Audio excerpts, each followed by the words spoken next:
पिछले एपिसोड में आपने देखा कि एक कॉम्प्लिकेटेड केस में पुलिस समझ नहीं पा रही थी कि ये खुदकुशी है या कत्ल। शेरलॉक ने अपनी समझदारी और वॉटसन की मदद से पता लगाया कि साइको किलर ने ही चारों लोगों का कत्ल किया था। इतना ही नहीं, उसने खूनी को पकड़ भी लिया था। इस बार उससे भी ज्यादा कॉम्प्लिकेटेड केस आया है। चलिए देखते हैं कि शेरलॉक और वॉटसन इस केस को सॉल्व कर पाते हैं या नहीं। लंदन के एक म्यूजियम में कई पुरातन कलाकृतियां रखी होती है। वहाँ सुलिन याओ नाम की एक लड़की विजिटर्स को एक्सप्लेन करती है कि ये कलाकृतियां लगभग 400 वर्ष पुरानी है। सुलिन याओ को पुरातन चीजों में बहुत ही लगाव है और इन चीजों को और कोई हाथ नहीं लगा सकता। सुलिन याओ अपने हाथ से इन्हें साफ करती है तो वो एकदम चमकने लगते हैं। सुलिन याओ का कलीग उसे बहुत ही पसंद करता है और पूछता है कि क्यों ना हम दोनों बाहर जाकर थोड़ा ड्रिंक ले लें, लेकिन कई बार पूछने पर भी वो साफ इनकार कर देती है। अब रात को भी सुलिन याओ म्यूजियम में ही होती है। तब वहाँ एक आवाज आती है। सुलिन याओ चौंक जाती है क्योंकि इस वक्त विजिटर्स अलाउ नहीं है। वो जरा घबराकर पूछती है कि वहाँ कौन है, लेकिन कोई जवाब नहीं देता। वो धीरे से बाहर जाती है तो एक स्टैचू को कपड़े से कवर किया होता है। इसे इस तरह किसने बांध कर रखा है, ये सोचकर वो कपड़ा हटाती है और न जाने उस स्टैचू में क्या देखती है। वो बहुत ही डर जाती है। अगले दिन वॉटसन दुकान जाकर ग्रोसरीज खरीदता है, लेकिन उसका कार्ड काम नहीं करता। वो मायूस होकर घर लौट आता है। शेरलॉक पूछता है कहाँ गए थे यार? दुकान गया था शेरलॉक, लेकिन मेरा कार्ड काम नहीं कर रहा है। क्या तुम्हारे पास कैश है? कैश तो नहीं है वॉटसन, लेकिन तुम मेरा कार्ड ले जाओ। और तुम क्या कुर्सी पर चिपके रहोगे? सारा काम मुझे ही करना पड़ेगा। तब शेरलॉक आंखें बंद करके सोचने लग जाता है। एक्चुअली जब वॉटसन दुकान गया था तो यहाँ पर शेरलॉक और एक मास्क वाले आदमी के बीच घमासान लड़ाई हुई थी। अब उससे निपटकर शेरलॉक अभी अभी कुर्सी पर बैठा है। इस बात से बेखबर वॉटसन उसको खरी खोटी सुना रहा था। फिर वॉटसन शेरलॉक का कार्ड लेकर वापस दुकान जाता है और जब वो लौटता है तो शेरलॉक लैपटॉप पर काम कर रहा होता है। तब उसे बैंक से मेल आता है कि यहाँ बड़ी प्रॉब्लम हो गई है, तुम प्लीज जल्दी आ जाओ। तब वॉटसन चौंक कर पूछता है ये मेरा लैपटॉप है ना, इसे तो मैंने अंदर रखा था। हाँ वॉटसन, मैंने इसको बाहर निकाला है, लेकिन इसका पासवर्ड? देखो यार वॉटसन, मैं कौन हूँ? शेरलॉक होम्स हूँ ना। तुम्हारा पासवर्ड तो मैं 1 मिनट में गैस कर सकता हूँ। अब ज्यादा बकबक मत करो और मेरी बात सुनो। वॉटसन कहता है कि मैं इससे तुम्हारे साथ बेकार नहीं बैठ सकता, मुझे कोई काम चाहिए। लेकिन शेरलॉक उसकी बात पर ध्यान नहीं देता और कुछ सोच रहा होता है। अरे ओ शेरलॉक, मैं क्या दीवार से बात कर रहा हूँ? तुम जवाब क्यों नहीं देते? सुनो वॉटसन, मुझे तुरंत बैंक जाना होगा, क्या तुम मेरे साथ चलोगे? चलता हूँ यार, वैसे भी मेरे पास और कोई रास्ता तो बचा है नहीं, लेकिन मुझे कुछ तो पैसे दे दो। और इस तरह बड़बड़ाता हुआ वॉटसन शेरलॉक के साथ चला जाता है। बैंक के अंदर शेरलॉक हर चीज को ध्यान से देखता है। वहाँ शेरलॉक को उसका पुराना दोस्त सेबेस्टियन मिलता है और पूछता है कि क्यों शेरलॉक, कैसे हो? बहुत दिनों बाद मिले हो। और ये कौन है? शेरलॉक कहता है कि ये मेरा दोस्त वॉटसन है। और वॉटसन तुरंत कहता है कि मैं इसका दोस्त नहीं हूँ, मैं भी एक डिटेक्टिव हूँ और इससे बेहतर सोच सकता हूँ। इस तरह बातें करते हुए वो बैठ जाते हैं। अब इससे पहले कि सेबेस्टियन कुछ बोल पाता, शेरलॉक कहता है लगता है तुम बहुत मौज में हो, महीने में 2-3 बार तो पूरी दुनिया घूम ही लेते हो। सेबेस्टियन शेरलॉक को खूब जानता है और कहता है वाह शेरलॉक, तुमसे कौन सी बात छुपी रह सकती है, लेकिन तुमने ये कैसे पता लगाया? क्या मेरी टाई में किसी दूसरे देश का सॉस लगा हुआ है या मेरे शूज में किसी दूसरे देश का कीचड़ लगा हुआ है? वो कौन सा क्लू है जिससे तुमने ये पता लगाया? अब शेरलॉक बड़े ही आराम से कहता है मुझे इतनी मेहनत करने की कोई जरूरत नहीं पड़ी यार, बाहर तुम्हारी पीए बैठी हुई थी, उसी से बातों बातों में मैंने पूछ लिया और उसने बता दिया। तो उसका दोस्त कहता है ओह ये हुई ना बात। शेरलॉक, मैंने तुम्हें एक जरूरी काम से बुलाया है, लगता है हमारे बैंक में कोई आया था। वॉटसन पूछता है कि क्या कोई चोरी हुई? सेबेस्टियन कहता है कि कुछ चोरी तो नहीं हुई, लेकिन कोई एक मैसेज छोड़ गया है। इस बैंक के एक्स चेयरमैन का एक मेमोरियल है, उस एरिया में कोई घुसा और चेयरमैन की फोटो में उसकी आंखों पर येलो पेंट लगा गया है। यही नहीं, वहाँ कुछ सिंबल्स भी बने हुए हैं। अब शेरलॉक उन्हें ध्यान से देखता है। फिर सीसीटीवी का फुटेज देखते हैं जिससे साफ पता चलता है कि वहाँ कोई जरूर आया था, लेकिन लगभग 1 मिनट का फुटेज उससे मिसिंग होता है। अब शेरलॉक पूछता है कि इस बैंक में आने जाने के कितने रास्ते हैं? उसका दोस्त कहता है कि यहाँ आने जाने का सिर्फ एक ही रास्ता है और वो भी हमने लॉक कर दिया था। यहाँ का हर दरवाजा, शेल्फ, यहाँ तक कि टॉयलेट्स भी लॉक कर दिए गए हैं और उन एक्सेस कार्ड के बिना नहीं खोला जा सकता। मेरे ख्याल से बैंक के सिक्योरिटी सिस्टम में प्रॉब्लम है। अगर तुम इसका पता लगा सकते हो तो तुम्हें मैं मुंह मांगी रकम देने को तैयार हूँ। ये लो एडवांस चेक। अब शेरलॉक कहता है यार मुझे पैसे नहीं चाहिए, लेकिन मैं इस केस को सॉल्व तो जरूर करूंगा क्योंकि ये मुझे कुछ ज्यादा ही इंटरेस्टिंग लग रहा है। लेकिन वॉटसन का दिल नहीं मानता और कहता है सेबेस्टियन, शेरलॉक तुमसे पैसे लेने में शर्मा रहा है, लेकिन तुम मुझे चेक दे दो, मैं बाद में उसको दे दूंगा। अब चेक लेकर वॉटसन का चेहरा बहुत ही खिल उठता है। चलो भाई, आखिरकार कुछ पैसे तो हाथ लगे। और सोचता है कि मुझे तो लगा था कि मैं शेरलॉक के साथ बेकारी भाग दौड़ कर रहा हूँ। शेरलॉक उस चेयरमैन की फोटो और सिंबल की फोटो खींचता है। फिर वो गैस करने की कोशिश करता है, लेकिन उसे कुछ समझ नहीं आता। फिर खिड़कियों को देखता है, लेकिन इतनी ऊंचाइयों पर खिड़की से कोई अंदर नहीं आ सकता। अब वो मेमोरियल के बाहर स्टाफ की डेस्क को देखता है। वहाँ से वो मेमोरियल को बार बार झांक कर देखने लगता है और वहाँ के लोग उसको पागल समझते हैं, लेकिन शेरलॉक उन पर ध्यान नहीं देता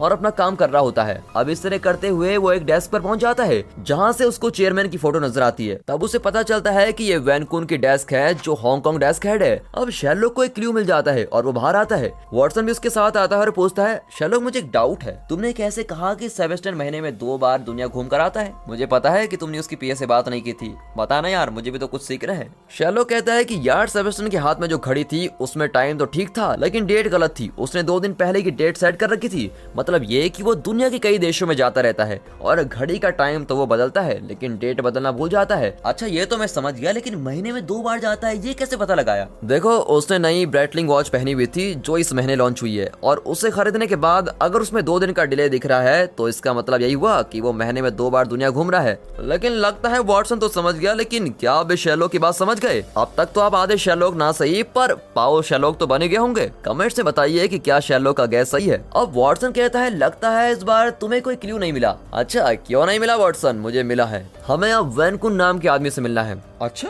तुम्हें कैसे पता कि वैन कुन ही हमारा अगला क्लू है? ध्यान से सुनो वॉटसन, उस मेमोरियल में चेयरमैन की आंखों को पेंट से बंद किया गया है। दरअसल वो एक मैसेज है जो वे इस बैंक के किसी स्टाफ को देना चाहते थे। उनका इरादा यही था कि अपनी डेस्क पर बैठे बैठे वो इस मैसेज को पढ़ सकें। शेरलॉक मेरे ख्याल से तो उस मैसेज को वहाँ के कई डेस्क से पढ़ा जा सकता है। तुम इतने दावे के साथ कैसे कह सकते हो कि वो मैसेज वैन कुन के लिए ही छोड़ा गया था? शेरलॉक कहता है कि टाइम पर ध्यान दो वॉटसन, फोटो की आंखों पर वो येलो पेंट रात को ठीक 11:34 पर लगाया गया था और वही 1 मिनट सीसीटीवी फुटेज में गायब हुआ है। वैन कुन नाम के इस आदमी का काम ठीक 11:34 को ही शुरू होता है क्योंकि वो हांगकांग डेस्क का हेड है। जिसने भी पेंट किया है वो चाहता है कि वैन कुन उस मैसेज को देखे। तो अब हमें वैन कुन से मिलने जाना होगा और ये सोचकर दोनों तुरंत वहाँ से निकलते हैं। वैन कुन एक बड़ी बिल्डिंग में टॉप फ्लोर के निचले वाले फ्लोर पर रहता है। ये लोग बिल्डिंग के बाहर कॉलिंग बेल बजाते रहते हैं लेकिन वैन कुन का कोई जवाब नहीं आता। वॉटसन कहता है कि शायद वो घर पर नहीं है, क्यों ना हम यहीं बैठकर उसका इंतजार करें। इसकी जरूरत नहीं है वॉटसन, क्योंकि वैन कुन के घर के ऊपर की फ्लैट पर एक नया किराएदार आया है। अच्छा ये तुम कैसे जान गए शेरलॉक? ये लेबल देख रहे हो, एकदम नया लगता है। फिर वो उनका कॉलिंग बेल बजाता है तो एक औरत हेलो कहती है। अब शेरलॉक अपना नाटक शुरू करता है कि हाय मैम, मैं आपके फ्लैट के नीचे वाले फ्लैट में रहता हूँ लेकिन मैंने आपको कभी देखा नहीं। और वो औरत जवाब देती है कि हम लोग हाल ही में यहाँ शिफ्ट हुए हैं। ओह ओके ओके ओके, दरअसल मैं अपने फ्लैट की चाबी भूल गया था। अगर आप बुरा ना माने तो मैं आपकी बालकनी से होकर अपने घर के अंदर जाना चाहता हूँ। और इस तरह उस औरत को फुसलाकर शेरलॉक बालकनी में चला जाता है और वहाँ से नीचे वैन कुन के फ्लैट में पहुंच जाता है और वहाँ की हर चीज को शेरलॉक अच्छी तरह से चेक करता है। वॉटसन घर के बाहर खड़ा रहता है और कहता है यार शेरलॉक अंदर से दरवाजा तो खोल, लेकिन शेरलॉक नहीं सुनता और अपने काम में लगा रहता है। तब वो देखता है कि वैन कुन मरा पड़ा है और उसके हाथ में गन है। लगता है उसने खुदकुशी की थी। शेरलॉक पुलिस को कॉल करता है और सोचता है कि उसका दोस्त ऑफिसर ग्रेग आएगा, लेकिन ग्रेग के बजाय कोई और ऑफिसर आता है जो एकदम खड़ूस होता है। वो शेरलॉक के मुंह पर बोल देता है कि किसी भी एविडेंस को तुम हाथ मत लगाओ। पुलिस अपनी इन्वेस्टिगेशन करके इस नतीजे पर पहुंचती है कि वैन कुन ने खुदकुशी की है और इसी रिपोर्ट के साथ वो केस को क्लोज करने वाले होते हैं। पर शेरलॉक उनसे कहता है कि यह खुदकुशी नहीं, कत्ल है। नया ऑफिसर कंफ्यूज होकर पूछता है कि ये तुम कैसे कह सकते हो? सुनो ऑफिसर, वैन कुन लेफ्ट हैंडेड था लेकिन उसके सर के राइट साइड पर गोली लगी है। क्या वो लेफ्ट हैंड से राइट हैंड में घुमाकर शूट करेगा? इसका मतलब उसे किसी और ने शूट किया है। वॉटसन और पुलिस ऑफिसर पूरी तरह से कंफ्यूज हो जाते हैं। वो कहते हैं कि इसे तुम लेफ्ट हैंडेड क्यों बता रहे हो? फिर शेरलॉक कहता है कि अपनी आंखें फाड़कर जरा आसपास देखो ऑफिसर, फोन के लेफ्ट साइड पर पेपर और पेन है। मतलब ये कि वैन कुन राइट हैंड से फोन उठाता था और लेफ्ट हैंड से लिखता था। कॉफी टेबल पर देखो, उसकी कप का हैंडल लेफ्ट साइड पर है और वो लेफ्ट हैंड से ही कप उठाता था। चार्जर का वायर भी लेफ्ट साइड पर लगा है। किचन में ब्रेड के लेफ्ट साइड पर ही चाकू है, तो उसने ब्रेड को लेफ्ट हैंड से ही काटा था। और इन बातों से पता चलता है कि वो लेफ्ट हैंडेड ही था। अगर उसने खुदकुशी की होती तो वो लेफ्ट हैंड से गन पकड़कर खुद को मार डालता, लेकिन उसे गोली राइट हैंड से लगी है। ऑफिसर जरा शांत होकर कहता है तुम्हारी बात तो ठीक है, लेकिन उसके हाथ में एक गन है, ये तो देखो। वो कहता है कि हाँ ऑफिसर, गन तो है और वो किसी और का इंतजार कर रहा था। उसे शूट करने के लिए वैन कुन बिल्कुल तैयार बैठा था और उसके आते ही वैन कुन ने उसको शूट भी किया, लेकिन गोली खिड़की से बाहर चली गई थी। उसके बाद उसने वैन कुन को शूट कर दिया। पर पुलिस ऑफिसर कहता है ये हवा में ताजमहल मत बुनाओ, जो कहानी तुम बता रहे हो क्या उसका कोई प्रूफ है? शेरलॉक कहता है प्रूफ चाहिए तो वैन कुन के सर से बुलेट निकालकर उसको फॉरेंसिक टेस्ट करवा लीजिए। वो बुलेट वैन कुन की गन की हो ही नहीं सकती, इसे जरूर किसी और ने शूट किया है। शेरलॉक का सबसे बड़ा डाउट यही होता है कि खूनी अंदर आया कैसे, क्योंकि शेरलॉक तो ऊपर की घर की बालकनी से ही फ्लैट में पहुंचा था और खूनी ने वो रास्ता तो अपनाया नहीं, तो फिर वो फ्लैट में आया कैसे? इस बारे में शेरलॉक बहुत ही सोचता है। फिर शेरलॉक और वॉटसन वैन कुन की मौत की खबर सेबेस्टियन को देते हैं। सेबेस्टियन शॉक में पूछता पूछता है ये तुम क्या कह रहे हो, वो तो बहुत ही टैलेंटेड आदमी था, एक दिन तो उसने $5 मिलियन ट्रेडिंग में गवा दी थी और हम सभी ने उसको बहुत ही ताने मारे थे कि तुम्हारी वजह से इतना बड़ा लॉस हो गया, लेकिन उसने सिर्फ एक ही हफ्ते में पूरे पैसे वापस कमा कर दिखाए। मैं तो सोच भी नहीं सकता कि उस जैसा आदमी खुदकुशी कर सकता है। शेरलॉक कहता है खुदकुशी नहीं, उसे खून कहिए। क्या कहते हो शेरलॉक? हाँ सेबेस्टियन, मैं सच कह रहा हूँ, अगर तुम पुलिस पर जरा प्रेशर डालोगे तो वो और डिटेल्ड इन्वेस्टिगेशन करेंगे। लेकिन सेबेस्टियन कहता है कि शेरलॉक ये मेरा काम नहीं है, मैंने तुमसे हमारे बैंक के सिक्योरिटी सिस्टम का बग ढूंढने को कहा था और तुम सिर्फ वही करो, मैं पुलिस की इन्वेस्टिगेशन में दखल नहीं देने वाला। ये कहकर सेबेस्टियन वहां से जाने लगता है। वॉटसन हैरान होकर कहता है कि इस आदमी को तो अपने बैंक के एम्प्लॉयज की बिल्कुल भी फिक्र नहीं है। अब सेबेस्टियन का बिहेवियर देखकर शेरलॉक को भी गुस्सा आता है। रात हो जाती है और तभी ब्रेन नाम का एक जर्नलिस्ट लाइब्रेरी से घर लौट रहा होता है। किसी चीज को देखकर वो डर जाता है और वहां से भागने लगता है। अब घर के अंदर जाने पर पता चलता है कि घर में कोई है और उसका डर और भी बढ़ जाता है। इस वक्त नेशनल म्यूजियम में सुलिन याओ का कलीग काम कर रहा होता है। उसे एक प्रोजेक्ट दिया गया है। वो पूछता है कि ये तो सुलिन याओ का प्रोजेक्ट है ना, ये मुझे क्यों दे रहे हैं? उसे कहा जाता है कि सुलिन याओ काम छोड़कर चली गई है, इसलिए ये प्रोजेक्ट अब तुम्हें ही करना होगा। वो उदास हो जाता है क्योंकि सुलिन याओ उसको बहुत ही पसंद थी और वो उसको हमेशा ड्रिंक के लिए बुलाया करता था, लेकिन सुलिन याओ ने कभी भी उसकी बात नहीं मानी थी। अगले दिन वो सुलिन याओ के घर जाकर कॉलिंग बेल बजाता है, लेकिन जवाब नहीं मिलता। फिर वो एक पेपर में कुछ नोट्स लिखकर दरवाजे के नीचे खिसकाकर चला जाता है। यहाँ डॉक्टर वॉटसन एक हॉस्पिटल में इंटरव्यू अटेंड कर रहा होता है। उसका रिज्यूम देखकर इंटरव्यूअर सारा बड़ी तारीफ करती है कि वाह सर, हम आपकी क्वालिफिकेशन से बहुत ही इम्प्रेस्ड हैं, आप कभी भी काम पर ज्वाइन कर सकते हैं। काम ही नहीं, वॉटसन को सारा भी बहुत पसंद आ गई है। भाई ये तो सोने पे सुहागा हो गया। ये सोचकर वॉटसन बहुत ही खुश होता है और कहता है कि मैं तो कल से ही ज्वाइन करने को तैयार हूँ, और इसी खुशी के साथ वो घर लौटता है। यहाँ शेरलॉक गहरी सोच में होता है कि उस फोटो पर पेंट करके कोई क्या मैसेज देना चाहता है। यही नहीं, कोई वैनकून का खून क्यों करेगा? तभी वॉटसन अंदर आकर पूछता है कि क्या तुम्हें कोई क्लू मिला? हाँ क्लू तो मिला है, लेकिन पहले अपने इंटरव्यू के बारे में तो बताओ। हाँ इंटरव्यू तो अच्छा था और वो भी अच्छी थी। कौन अच्छी थी भाई? और मेरा मतलब काम करने की जगह भी अच्छी थी, इसलिए मैंने हाँ कर दी। अब शेरलॉक समझ जाता है, लेकिन फिलहाल इस बात पर ज्यादा ध्यान नहीं देता। फिर वो वॉटसन को एक ऑनलाइन न्यूज दिखाता है जिसमें ब्रेन नाम के जर्नलिस्ट अपने घर में मरा हुआ पाया जाता है। घर के सारे दरवाजे अंदर से लॉक किए गए थे। पता नहीं कौन घर के अंदर घुसा और उसका खून कर दिया। बिल्कुल इसी तरह वैनकून भी मरा था। मतलब वैनकून का खूनी और ब्रेन का खूनी दोनों में एक ही आदमी है। अब दोनों पुलिस ऑफिसर को ये बात बताते हैं, लेकिन वो कुछ सुनने को तैयार ही नहीं होता। शेरलॉक कहता है कि मेरी बात पर विश्वास मत करो, लेकिन मेरे साथ ब्रेन के घर तो चलो, सब कुछ साफ साफ पता चल जाएगा। फिर तीनों ब्रेन के घर जाते हैं और शेरलॉक वहाँ हर तरफ क्लूज ढूंढने लगता है, लेकिन उसको कुछ नहीं मिलता। तभी उसकी नजर एक खिड़की पर पड़ती है। ब्रेन का घर 4th फ्लोर पर होता है। अब इन बातों को जोड़कर शेरलॉक एक नतीजे पर पहुंचता है और कहता है ऑफिसर, हमें पता चल चुका है कि खूनी किस टाइप का आदमी है। अच्छा तो बताओ किस टाइप का आदमी है? शेरलॉक कहता है कि ध्यान से सुनो, खूनी ऊंची दीवारों पर चढ़ सकता है और बहुत ही ऊंचाई से नीचे कूदने में बिल्कुल एक्सपर्ट है। मतलब वो खूनी स्पाइडरमैन जैसा ही आदमी है। हाँ, और यही आदमी ऊंची बिल्डिंग चढ़कर बैंक में भी आया था। वैनकून का घर भी ऊंचाई पर ही है। ब्रेन का घर भी 4th फ्लोर पर है।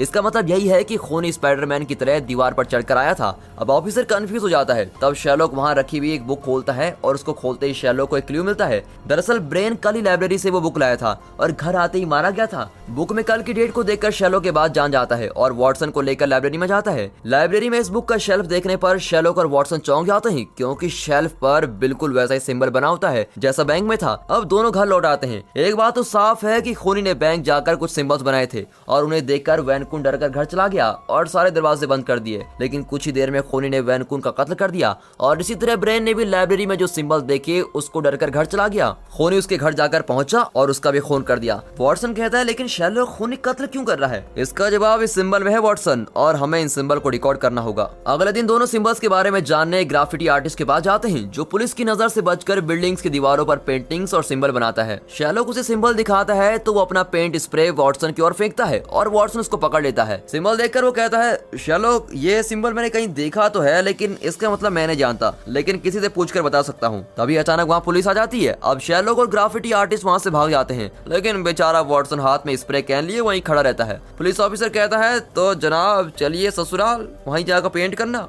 ऑफिसर, ये आप क्या कह रहे हैं? इस तरह पब्लिक प्रॉपर्टी पर पेंटिंग करके पूछते हो कि मैं क्या कर रहा हूँ? सर मैं वैसा आदमी नहीं हूँ, पेंटिंग मैंने नहीं इस आदमी ने की है। और ये कहकर वो मुड़ता है, लेकिन वहाँ ना तो आर्टिस्ट होता है ना ही शेरलॉक। फिर वॉटसन कहता है कि आर्टिस्ट तो भाग गया, लेकिन ये शेरलॉक मुझे छोड़कर क्यों भाग गया? और कंफ्यूज होकर वॉटसन बेचारा पुलिस स्टेशन चला जाता है और बहुत देर बाद घर लौटता है। अब उसे देखते ही शेरलॉक पूछता है क्यों दोस्त, कैसा लगा? मुफ्त में शहर घुमाए? मुझे अपना दोस्त मत कहो शेरलॉक, मैं बहुत गुस्से में हूँ। इतनी देर लॉकअप में रहकर आ रहा हूँ और अगले मंगलवार को कोर्ट भी जाना है। ओ, मंगलवार को जाना है ना, फिलहाल तुम उस पुलिस ऑफिसर से ब्रेन की डिटेल्स मंगा कर लाओ। वॉटसन एक टैक्सी में जाता है तो कोई उसकी फोटो खींचता है। जब वो उस तरफ देखता है तो वहाँ कोई नहीं होता। वहाँ पुलिस ऑफिसर वॉटसन को ब्रेन की एक डायरी देता है। यहाँ शेरलॉक वैनकून के ऑफिस जाकर उसकी सेक्रेटरी से पूछता है कि मरने से पहले वैनकून कहाँ गया था और क्या क्या किया। फिर शेरलॉक टेबल पर रखी हुई हैंड क्रीम को देखकर कहता है, तुम्हारी इतनी तनख्वाह तो नहीं होगी कि तुम एक क्रीम खरीद सको, जरूर वैनकून ने तुम्हें गिफ्ट दी होगी। सेक्रेटरी खामोश रहती है। फिर दोनों मिलकर वैनकून के सारे बिल्स देखते हैं तो पता चलता है कि मरने से पहले वैनकून चाइना जाकर लौटा था।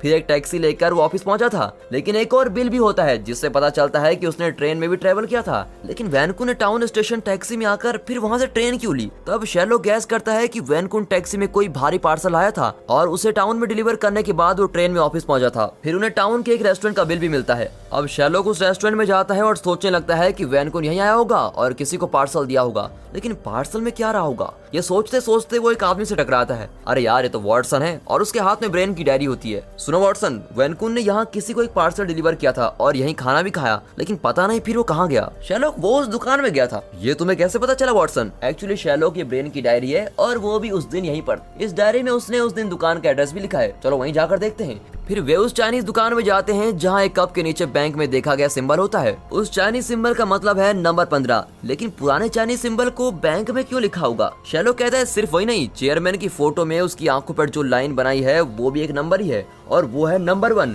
तो इन सिंबल्स का मतलब है 115। फिर वॉटसन कहता है लेकिन 115 का असली मतलब क्या है? वॉटसन, मैंने वैनकून के सारे बिल्स चेक किए थे तो पता चला कि वैनकून अक्सर चाइना जाता था। मतलब ये कि शायद वो चाइना से कुछ स्मगल करके यहाँ लाता था। और याद है सेबेस्टर ने कहा था कि एक बार वैनकून ने $5 मिलियन गंवाए थे, लेकिन एक ही हफ्ते में उसने सब कुछ रिकवर कर लिया। ये तो सिर्फ स्मगलिंग करके ही हो सकता है। वैनकून की तरह ब्रेन भी एक स्मगलर ही था जो चाइना से कोई चीज स्मगल करके लाता था। फिर वॉटसन कहता है कि अगर ये बात है तो कोई इन दोनों का खून क्यों करेगा? वो इसलिए वॉटसन कि इन दोनों में से किसी ने स्मगल किया हुआ पुराना माल क्लाइंट को नहीं दिया होगा। वो तो ठीक है, लेकिन एक के बजाय दोनों को क्यों मारा होगा? शेरलॉक कहता है कि शायद खूनी नहीं जानता था कि दोनों में से कौन गद्दार है, इसलिए उसने सिंबल के जरिए दोनों को डराकर बाद में उनका खून कर दिया। अब इनकी बातों के बीच शेरलॉक सामने के घर को देखता है जिसके बाहर येलो पेजेस बुक पड़ी होती है जो बारिश में भीगी भी होती है। लेकिन बारिश तो 3 दिन पहले हुई थी, मतलब ये कि 3 दिन से इस घर में कोई नहीं है। ये सुलिन याओ का घर ही है। ये दोनों वहां जाकर कॉलिंग बेल बजाते हैं लेकिन दरवाजा नहीं खुलता। शेरलॉक को लगता है कि इस घर के लोग छुट्टी पर कहीं चले गए हैं। इस तरह खिड़की खोलकर क्या कोई छुट्टी पर जाता है? ये कहकर शेरलॉक बंदर की तरह उछलकर अंदर चला जाता है और बेचारा वॉटसन चढ़ नहीं पाता और कहता है कि तुम अंदर जाकर दरवाजा खोलो। शेरलॉक अंदर जाकर एक फ्लावर पॉट को नीचे गिराने वाला होता है लेकिन एन वक्त पर पकड़ लेता है। लेकिन नीचे का कारपेट गीला होता है और लगता है कि फ्लावर पॉट पहले भी नीचे गिरा था। मतलब शेरलॉक के यहाँ आने से पहले कोई और इसी तरह से पॉट से टकराकर उसको नीचे गिरा दिया था। शेरलॉक घर को सर्च करता है तो वहाँ कारपेट पर एक फुटप्रिंट होता है जिसका साइज 8 है। छोटा साइज है लेकिन ये शूज तो एथलीट्स पहनते हैं। ये जानकर शेरलॉक वहाँ एक फोटो देखता है जिस पर छोटे हाथों के फिंगरप्रिंट्स होते हैं। फिंगरप्रिंट से लगता है कि इस आदमी के हाथ बहुत ही स्ट्रॉन्ग है और वो किसी भी चीज को कसकर पकड़ सकता है और शायद यही हमारा स्पाइडरमैन है। लेकिन वो खिड़की खुली क्यों छोड़ेगा? वो इतना बेवकूफ तो नहीं हो सकता। इसका मतलब यही हो सकता है कि वो इसी वक्त इस घर के अंदर है और कहीं छुपा हुआ है। शेरलॉक ये सब सोच ही रहा होता है कि वो पीछे से उसकी गर्दन कसकर पकड़ लेता है। अब शेरलॉक से चिल्लाया भी नहीं जाता और वो बड़ी मुश्किल से वॉटसन वॉटसन कहकर पुकारता है। बाहर से वॉटसन कहता है, शेरलॉक टॉयलेट में हो क्या जो इतनी दबी आवाज में बातें कर रहे हो? जल्दी दरवाजा खोलो यार।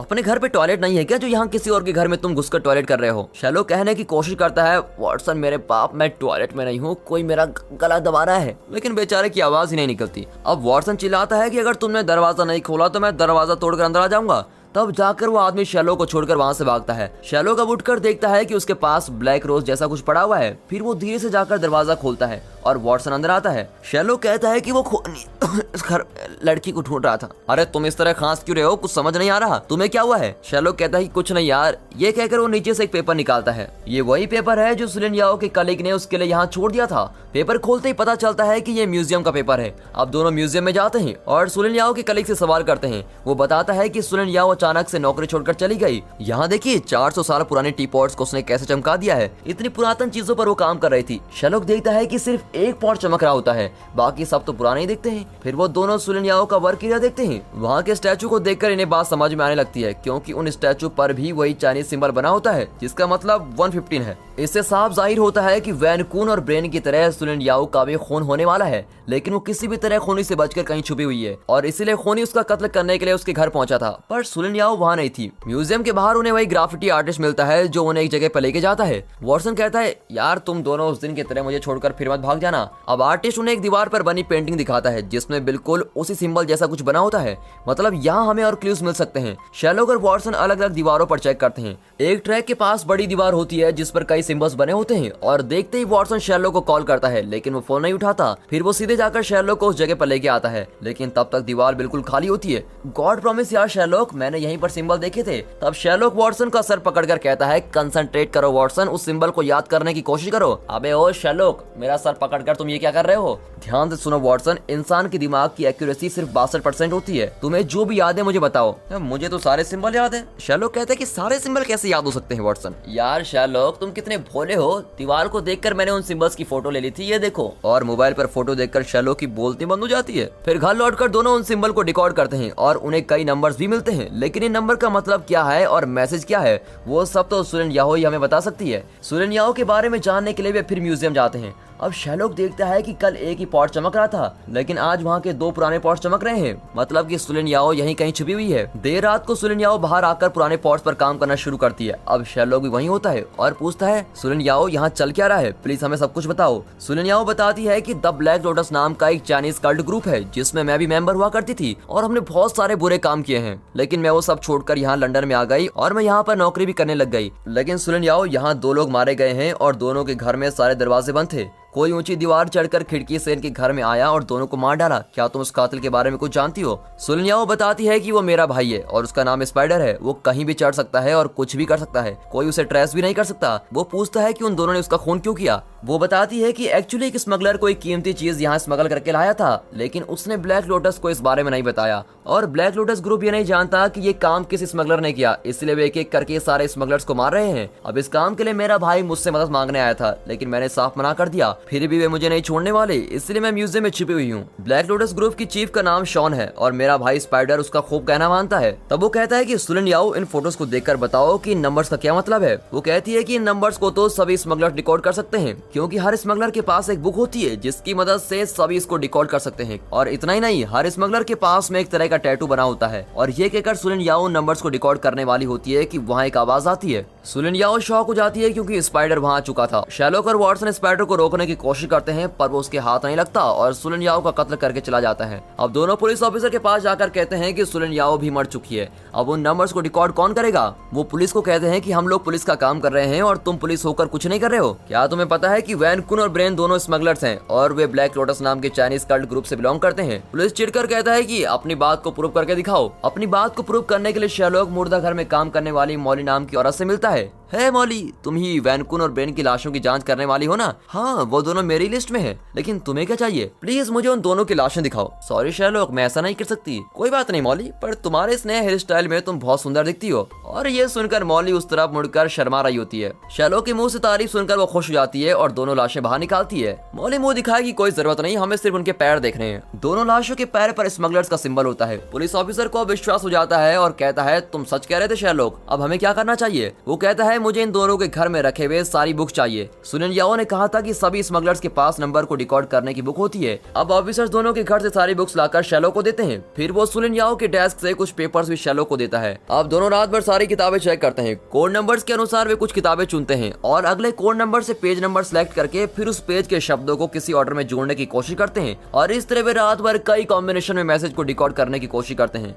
लेकिन फिर भी उन्हें कोई ठोस सबूत नहीं मिलता। अब रात भर जागने की वजह से वॉटसन अपने नए ऑफिस में जाकर सो रहा होता है। सारा पूछती है कि पहली बार ऑफिस आए हो और इस तरह सो रहे हो, लेकिन वॉटसन कोई बहाना करके सारा को डेट पर बुलाता है और सारा भी मान जाती है। घर लौटकर वॉटसन शेरलॉक को कहता है कि बाकी बुक्स तुम खुद ही चेक कर लो, आज तो मैं डेट पर जा रहा हूँ। तुम अभी बच्चे हो, डेटिंग वेटिंग नहीं समझोगे शेरलॉक। मैंने तो अपने मुंह से कुछ भी नहीं बोला वॉटसन, एक्चुअली मैं तुम्हारी मदद करना चाहता हूँ। ये लो सर्कस के 2 टिकट्स और अपनी डेट के साथ सर्कस एंजॉय करो। दुनिया के तुम पहले आदमी हो जो सर्कस में जाकर अपनी डेट मनाओगे। वॉटसन भी खुशी से टिकट्स लेकर सारा के साथ सर्कस में चला जाता है। अब काउंटर में बैठा आदमी पूछता है कि सर इसमें तो 3 लोगों की टिकट्स हैं, तीसरा मेंबर कहाँ है? इतना में शेरलॉक एंट्री मारता है कि तीसरा आदमी मैं हूँ। वॉटसन गुस्से में कहता है कि डेट पर तो 2 लोग जाते हैं शेरलॉक, इस तरह मेरी जिंदगी बर्बाद मत करो यार। देखो वॉटसन, मैं तुम्हारी डेट बिगाड़ने नहीं आया हूँ। क्या तुम जानते हो ये चाइनीज सर्कस है और ये भी नामुमकिन है कि स्पाइडर यहाँ आया होगा। मैं अपना काम करता हूँ और तुम अपना एंजॉय करो। फिर वॉटसन सारा के साथ बैठकर सर्कस देखने लगता है। तब वहाँ चाइनीज स्पाइडर के नाम पर एक आदमी आता है और एक लंबा कपड़ा फाड़ कर कई सारे खतरनाक करतब दिखाने लगता है। शेरलॉक उसे बैक स्टेज से देख रहा होता है और सोचता है कि यही स्पाइडर होगा। ऊपर से वहाँ कई स्प्रे पेंट के कैंस भी होते हैं। अब उन्हें देखकर तो शेरलॉक को यकीन हो जाता है, लेकिन तभी एक कॉस्ट्यूम पहनकर शेरलॉक से लड़ने लगता है। शेरलॉक उससे खूब लड़ता है और उस पर पेंट भी स्प्रे करता है, लेकिन उस आदमी पर कोई असर नहीं होता। अब लड़ते लड़ते शेरलॉक धड़ करके स्टेज पर आ गिरता है। तभी वॉटसन शेरलॉक की मदद के लिए आगे आता है। वो आदमी दोनों को उठाकर पटक देता है। इतने में सारा आकर उस आदमी को घायल कर देती है और इन दोनों को बचा लेती है। शेरलॉक देखता है कि उस आदमी के पैर पर भी वही सिंबल होता है। अब दोनों ये बात पुलिस ऑफिसर को बताते हैं, लेकिन वो कहता है कि तुम दोनों को अब तक कोई सॉलिड प्रूफ नहीं मिला है, सिर्फ गैस करके तुम मुझे कहानी सुना रहे हो। तुम्हारी कहानी पर यकीन करके अगर मैं इन्वेस्टिगेट करने लगा तो मेरी तो नौकरी चली जाएगी। शेरलॉक और वॉटसन घर लौटते हैं और सारा भी उनके साथ आई होती है और कहती है गाइस मुझे भूख लगी है। अब उसे इम्प्रेस करने के लिए वॉटसन खाना बनाना चाहता है और फ्रिज खोलता है। फ्रिज में फूड आइटम तो क्या हवा भी नहीं होती। फिर वो छुपके से नीचे जाकर मिसेस हडसन का बनाया हुआ खाना चोरी करके लाता है और फिर उसे सारा को इस तरह देता है जैसे उसने खुद बनाया हो। एक और शेरलॉक बुक्स में क्लू ढूंढ रहा होता है। तब तक सारा खाना खा चुकी होती है और फिर पूछती है कि ये सिंबल्स नंबर को दर्शाते हैं राइट, और ये नंबर्स किसी शब्द को दर्शाते हैं, है ना? अच्छा ये सब तुम कैसे जानती हो? सारा एक कागज दिखाकर कहती है तुमने ये ऑलरेडी डिकोड करके जो रखा हुआ है। दरअसल सुलिन याओ ने इसमें 2 लेटर्स को डिकोड करके लिखा होता है और वो है 9 मिलियन। पूरा डिकोड करने से पहले स्पाइडर ने इसको मार डाला था। अगर सुलिन याओ इसे डिकोड कर पाती तो डिकोड करने की बुक म्यूजियम में जरूर होगी। ये कहकर शेरलॉक तेजी से बाहर जाता है तो 2 टूरिस्ट से टकरा जाता है और उनकी बुक नीचे गिर जाती है। अब शेरलॉक उसको उठाकर वापस करता है। कुछ ही दूर पर एक और टूरिस्ट के हाथ में भी वही बुक होती है। लंदन में दिखने वाली जगहों की डिटेल्स उस बुक में होती है, इसलिए टूरिस्ट उस बुक को खरीदते हैं। अब शेरलॉक को लगता है कि शायद इसी बुक में पहले का हल होगा। वो एक टूरिस्ट से बुक छीन लेता है और डिकोड किए हुए नंबर्स को मैच करके देखता है। तब जाकर उन्हें पहले का हल मिलता है। उन सिंबल के द्वारा ये मैसेज दिया गया था कि जेड पिन नाम की एक पुरातन वस्तु चुरा ली गई है। इसकी कीमत $9 मिलियन है। जिसने भी उसको चुराया है जल्दी से उसे ब्लैक लोटस के सीक्रेट अड्डे पर पहुंचा दो। हमारा अड्डा ट्रामवे में है। अब इस मैसेज को डिकोड करके शेरलॉक घर आता है, लेकिन वहाँ वॉटसन और सारा नहीं होते। इतना ही नहीं, शेरलॉक के घर में भी वही सिंबल्स बने होते हैं जिनसे ब्रेन, वैनकून और सुलिन याओ को डराया गया था। अब शेरलॉक समझ जाता है कि ब्लैक लोटस ग्रुप ने वॉटसन और सारा को किडनैप कर लिया है। अब शेरलॉक को ट्रामवे नाम की जगह का पता लगाना होगा। ब्लैक लोटस की चीफ शॉन वॉटसन से पूछती है कि तुम ही शेरलॉक हो ना? और मेरा इतना खराब नाम क्यों होगा? मेरा नाम वॉटसन है। झूठ मत बोलो, तुम्हारे वॉलेट में शेरलॉक का क्रेडिट कार्ड है। अरे मेरी माँ, वो शेरलॉक का कार्ड है, मैंने शॉपिंग करने के लिए लिया था। लेकिन तुम्हारे पास से हमें शेरलॉक का चेक भी मिला है। वो तो उस सेबेस्टियन ने शेरलॉक को दिया था और मैंने शेरलॉक से चेक उड़ा लिया था। झूठ मत बोलो, मुझे पता है कि तुम ही शेरलॉक हो। खैर वो सब छोड़ो, प्रॉब्लम यह है कि हमारे किसी स्मगलर ने हमारी परमिशन के बिना एक कीमती चीज चुरा ली है और तुम इतने स्मार्ट हो कि अब तक तो तुम्हें पता चल ही गया होगा। जो कुछ भी जानते हो हमें बता दो, वरना इस लड़की को खत्म कर दूंगी। ये कहकर सारा को एक ट्रैप में फंसाया जाता है। एक बोरी से लटकाकर रेत गिर रही होती है और जब बोरी का वेट कम होगा तो लोहा ट्रिगर पर लगेगा और तब एक तीर रिलीज होकर सीधे सारा को चीर देगा। ये सर्कस की कोई ट्रिक होती है। वॉटसन के लाख बताने पर भी कि वो शेरलॉक नहीं है, शॉन नहीं मानती। सारा मौत के बहुत ही करीब होती है और तब वहाँ शेरलॉक आ जाता है। अब शॉन शेरलॉक को शूट करने जाती है, लेकिन शेरलॉक कहता है इस घुमावदार टनल के अंदर गोली चलाओगी तो बुलेट वापस तुम पर भी लग सकती है। ये सुनकर शॉन शूट नहीं करती। अब इसी बीच शेरलॉक वहाँ के लोगों से लड़ने की कोशिश करता है। स्पाइडर भी वहीं होता है। शेरलॉक उन लोगों से और लड़ नहीं पाता और रेत की बोरी भी लगभग खत्म हो जाती है। लोहा ट्रिगर पर लगता है और तीर छूटने ही वाला होता है कि ऐन वक्त पर शेरलॉक ट्रिगर घुमा देता है और तीर सारा को नहीं लगता बल्कि स्पाइडर को लग जाता है और स्पाइडर स्पॉट पर ही मर जाता है। ब्लैक लोटस की चीफ शॉन वहाँ से बचकर बाहर निकलती है। फिर पुलिस भी आ जाती है। अब शेरलॉक और वॉटसन जेड पिन के बारे में डिस्कस कर रहे होते हैं। शेरलॉक कहता है कि लगता है वो हेयर पिन है। मजाक मत करो शेरलॉक, हेयर पिन और वो भी $9 मिलियन की। वॉटसन वो बहुत ही पुरानी चीज है और किसी रईस खानदान के मेंबर ने उसका इस्तेमाल किया होगा, इसलिए उसकी कीमत इतनी ज्यादा है। लेकिन वो पिन किसने ली होगी? ब्रेन तो ये काम कर नहीं सकता, ये जरूर वैनकून का ही काम होगा। जब मैं वैनकून के घर गया था तो उसके बाथरूम में एक हैंड सोप था जो सिर्फ लेडीज यूज करती हैं। यही नहीं, हैंड सोप बनाने वाली कंपनी एक हैंड क्रीम भी बनाती है जो मैंने वैनकून की सेक्रेटरी के पास देखा था। अब शेरलॉक वैनकून की सेक्रेटरी के पास जाकर पूछता है कि तुम्हारा और वैनकून का अफेयर चल रहा था राइट? हाँ, लेकिन तुम्हें कैसे पता चला? तुम्हारे हैंड क्रीम जैसा एक हैंड सोप उसके घर में है जो सिर्फ लेडीज के लिए बनाया है। तुम जब उसके घर जाती हो तो वही सोप लगाती हो राइट? देखिए सर, वो तो पुरानी बातें हैं, अभी आपको क्या चाहिए? अच्छा ये बताओ कि क्या वैनकून चाइना से तुम्हारे लिए कोई खास गिफ्ट लेके आया था? हाँ, उसने मुझे ये हेयर पिन दिया था। ये कहकर वो एक हेयर पिन निकाल देती है और कहती है कि सर ये तो बहुत सस्ती है, इसको तो $1-2 में बेचते होंगे। शेरलॉक कहता है कि पागल लड़की, इसकी कीमत $1 नहीं $9 मिलियन है। और ये सुनकर सेक्रेटरी का शरीर कांपने लगता है। शेरलॉक हंसकर उस जेड पिन को उठा लेता है। चलो भाई, ये केस भी आखिरकार सॉल्व हो गया। वॉटसन सेबेस्टियन के पास जाता है और एक भारी रकम लेके आता है, लेकिन शॉन तो बचकर निकल गई, उसका क्या? उसकी चिंता हम क्यों करें वॉटसन, हमने नंबर्स को रिकॉर्ड किया और केस खत्म। इनकी बातों के बीच बाहर एक graffiti artist spray can say आंख जैसा कुछ ड्रॉ करता है। ये दोनों उस पर ज्यादा ध्यान नहीं देते और सोचते हैं कि ये कोई नॉर्मल ग्राफिटी आर्टिस्ट होगा। उसी वक्त शॉन एम नाम के किसी आदमी से ऑनलाइन कॉल पर बात कर रही होती है। वो कहती है कि हमने पक्का प्लान बनाकर रखा था, लेकिन पता नहीं वो शेरलॉक कहाँ से अटका। वो जरूर तुम्हारा पता लगा लेगा, इसलिए तुम भी सेफ रहना। मैं तुम्हारे बारे में किसी को कुछ नहीं बताऊंगी। तभी कंप्यूटर पर एम का मैसेज आता है कि मुझे कोई ट्रेस नहीं कर सकता, शेरलॉक मुझे कभी नहीं ढूंढ पाएगा। और अचानक शॉन के माथे पर एक लेजर लाइट का पॉइंट लगता है और वो खत्म, वो स्पॉट पर ही मर जाती है। एम नहीं चाहता कि शॉन के जरिए कोई उस तक पहुंचे और इसीलिए वो शॉन को खत्म कर देता है। एम का पूरा नाम है मोरालिटी। मोरालिटी कौन है, ये सब कौन कर रहा है और क्यों कर रहा है, इसके बारे में तो आगे के एपिसोड में पता चलेगा।